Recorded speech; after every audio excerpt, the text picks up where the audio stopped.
रामधारी गुप्ता उच्च गति अभ्यास खंड 1 प्रतिलेखन संख्या 2324 स्पीड 100 शब्द प्रति मिनट। Ready start. महोदय, जो यह बजट प्रस्तुत हुआ है वह देश का एक ऐसा नया चित्र उपस्थित करता है जो चित्र उन्माद का है, आशा का है, सफलता का है। इसमें नए कर ज़्यादा नहीं लगाए गए हैं और जो थोड़े से कर लगाए भी गए हैं वे इस ढंग से लगाए गए हैं कि सभी लोगों पर उसका बोझ पड़ता है। इससे भी उनको निराशा हुई है। दूसरी बात जिससे उनको निराशा हुई है यह है कि 1-2 वर्ष देश को लेन देन के मामले में कठिनाई का सामना करना पड़ा था।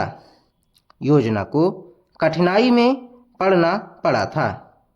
वह कठिनाई दूर हो गई है और मैं सदन की तरफ से उन देशों को धन्यवाद देना चाहता हूँ, उन देशों के प्रति आभार प्रदर्शित करना चाहता हूँ जिन्होंने हमारी इस कठिनाई को दूर करने में आगे बढ़कर हाथ बटाया है।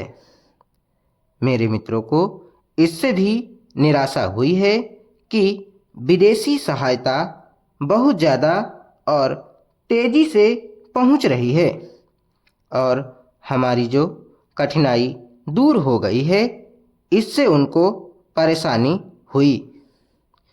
कम्युनिस्ट इसलिए भी परेशान हैं कि पिछले 1-2 वर्षों में देश की पैदावार बहुमुखी ढंग से बढ़ी है।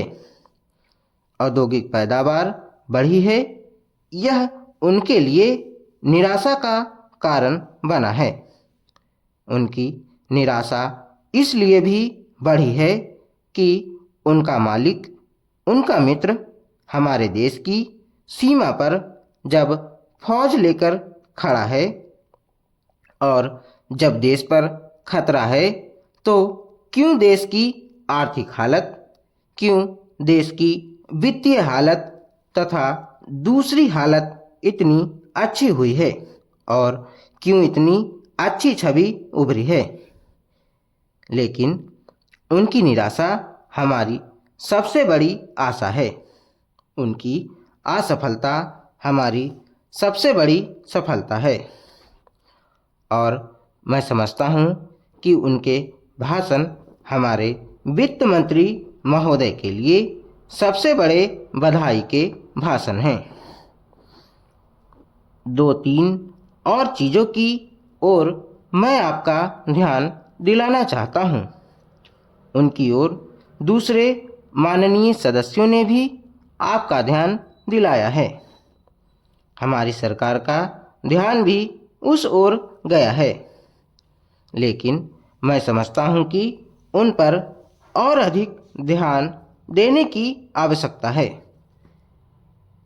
पहली बात तो यह है कि जब चीज़ों की पैदावार बढ़ रही है, जब देश उन्नति की तरफ जा रहा है, तब भी देश में कीमतें बढ़ रही हैं। महोदय, यह मानना कि उनको रोका नहीं जा सकता गलत है।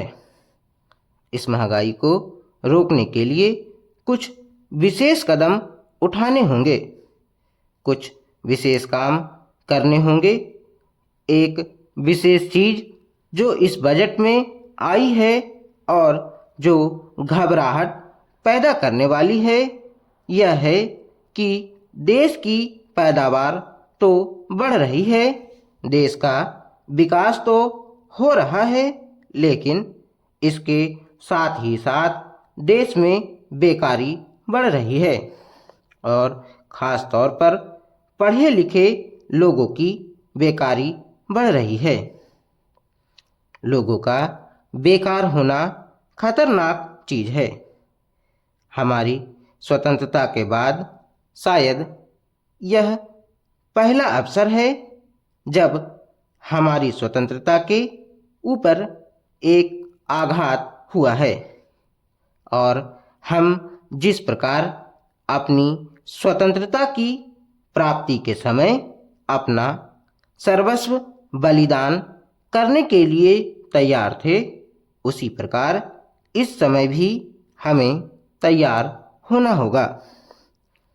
माननीय प्रधानमंत्री जी के मत से मैं सर्वथा सहमत हूँ कि यह एक ऐसा अवसर है जिस अवसर पर कि इस देश की प्रतिनिधि संस्था जो यह लोकसभा है उसे इस संबंध में अपनी स्पष्ट राय देनी है और उस राय को देने के बाद हमें उस राय के अनुसार सरकार जो भी कार्रवाई करे उसमें सरकार को पूरा पूरा सहयोग भी देना है।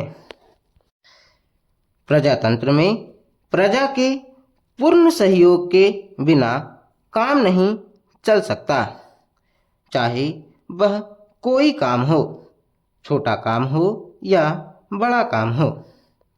फिर यह तो हमारी स्वतंत्रता की रक्षा का प्रश्न है और ऐसे अवसर पर प्रजातंत्रवादी राष्ट्र को उसकी सारी प्रजा को सरकार के साथ सहयोग के लिए तैयार रहना चाहिए। मैंने यह बात कई बार कही है और फिर इसे दोहराना चाहता हूँ कि अनेक ऐसी बातें हैं जिनमें कि भिन्न भिन्न राजनीतिक दलों के होते हुए भी सब राजनीतिक दल मिलजुल कर काम कर सकते हैं। यह एक ठीक इसी प्रकार का अवसर है। मैं अपने प्रधानमंत्री जी की वैदेशिक नीति का बड़ा भारी समर्थक रहा हूँ और कल इस सदन में इस संबंध में जो बहस हुई उससे भी यह पूरा परिणाम निकाला जा सकता है कि जहाँ तक हमारी वैदेशिक नीति के सिद्धांतों का संबंध है वहाँ तक इस सदन का कोई दल, इस सदन का कोई भी सदस्य उन सिद्धांतों के विरुद्ध नहीं है। कल मैंने बड़े ध्यान से अपने साम्यवादी दल के नेता का भाषण सुना। उन्होंने यह कहा कि मूल प्रश्न हमारी मूल नीति के समर्थन का है।